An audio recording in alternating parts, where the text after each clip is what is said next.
Welcome to Money Matters. I'm Emily Johnson, founder of Polaris Capital Advisors, and I want to begin the show by saying that I firmly believe that everyone can benefit from quality financial advice and that everyone can benefit from a financial advisor.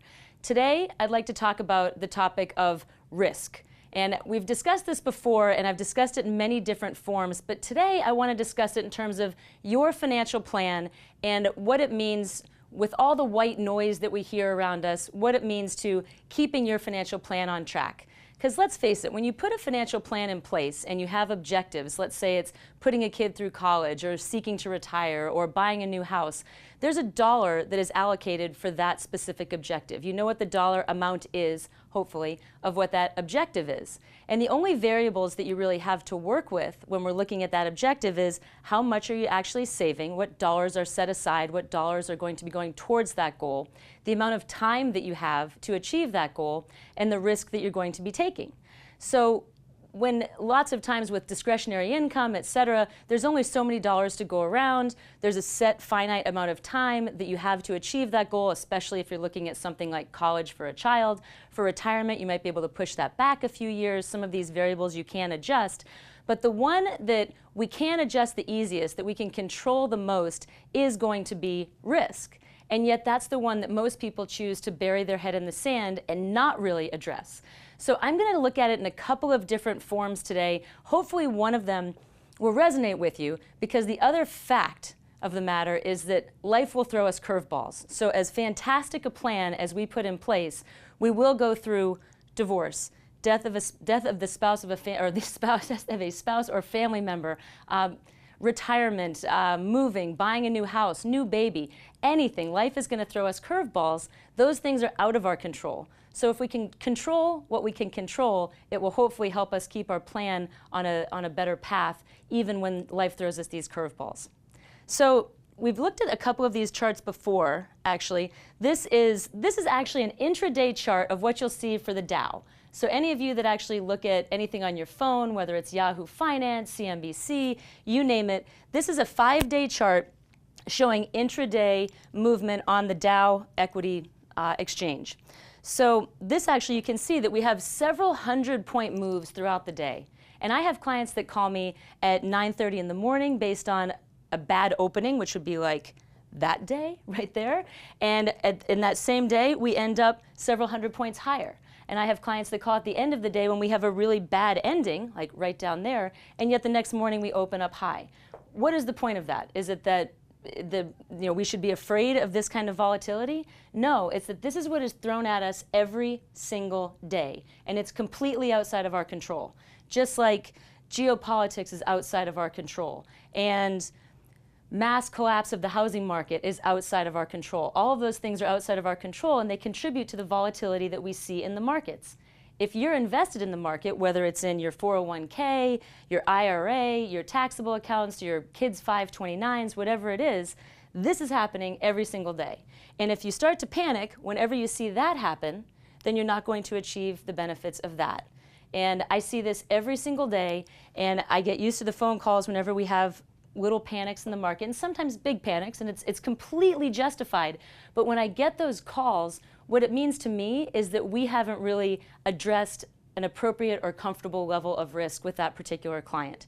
So this is just 5 days, and this isn't even big swings in the market. This is sort of moderate volatility. In fact, if anything right now in our markets, we're looking at pretty moderate volatility relative to what we've seen in the past. You'll see big spikes up, and then we come back to these sort of moderate levels. So it's sort of like saying this ain't nothing. We ain't seen nothing yet, but we definitely will see more, and we need to get comfortable with it and make sure that we stick with our plan accordingly. So when I sit down with clients, and I'm sure that if you sit down with your financial advisor, or if you're looking at your online account, I know a lot of the online services offer some of these same bells and whistles, but to really and truly understand your risk parameters, you need to ask yourself a lot of questions. So some of those questions, of course, are, am I going to be able to stick with my plan? And we actually showed you this slide previously, and what this shows us is that over a 20-year time horizon, this is the return for the S&P on an annualized basis. So if you just owned the S&P every single year on an annualized basis, that would be what your return is. For investors, however, because of that rocky volatility that we just saw, this is actually investor returns, average investor returns, of course, over the course of the same 20 years. So if I'm sitting down with a client and I determine what they determine what their objectives are, and I determine the time frame and what risk it is that we're going to need to take, what returns we're going to need to get there, it might put us somewhere in here. I need to know that the client's actually going to stick with that risk so that we can actually achieve these types of returns over the course of the next 20 years. If the client can't stick with it, we're going to end up down here. And what does that mean? If we've got those variables of what our objective is, the dollar amount, what we're saving, time and risk, if we're having returns down here versus up here with our plan, then we're not going to achieve our goal. And that means I'm going to have to tell my client they either can't retire, or we're going to have to push it back several years. The retirement's not going to look like what they want it to look like. Those are really the only variables, or they maybe need to sell their house. Those are the variables that we have to look at. So I need to make sure that my clients fully understand the risk that they're taking and that they can withstand that and stick to the plan that we have in place. Okay, so getting back to this slide, what does this mean? And I'm sure you've seen these before. Again, if you have an online account, if you sit down with your financial advisor, anything like that.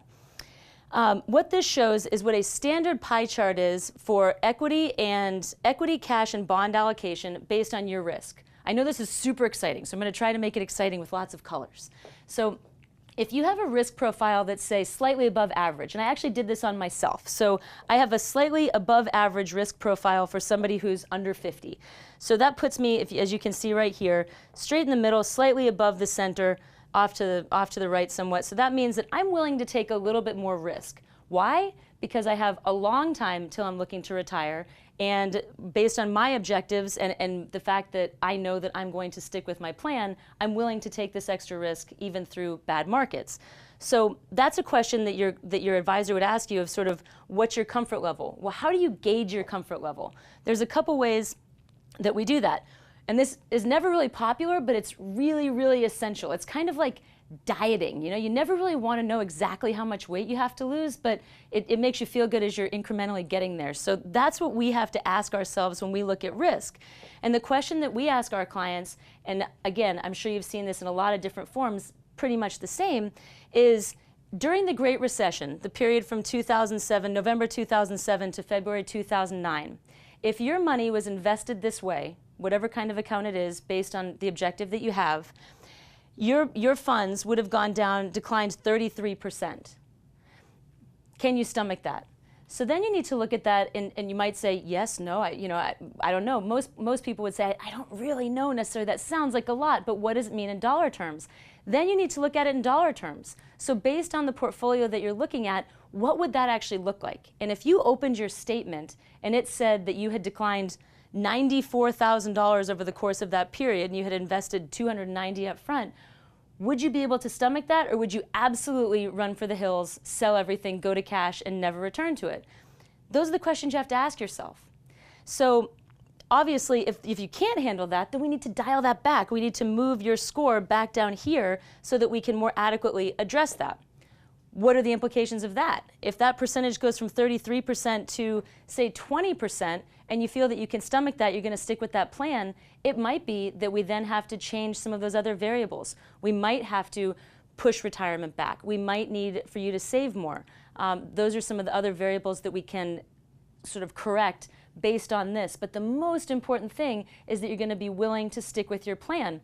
And ironically, it's actually the clients that more bury their head in the sand, that are more willing to stick with their plan. Unfortunately, those clients also don't necessarily sit down with their advisor and go through what their actual risk tolerance is, so that when they open their statement, the returns are adjusting to their risk. But at the same time, being able to withstand ups and downs in the market is what really makes this possible.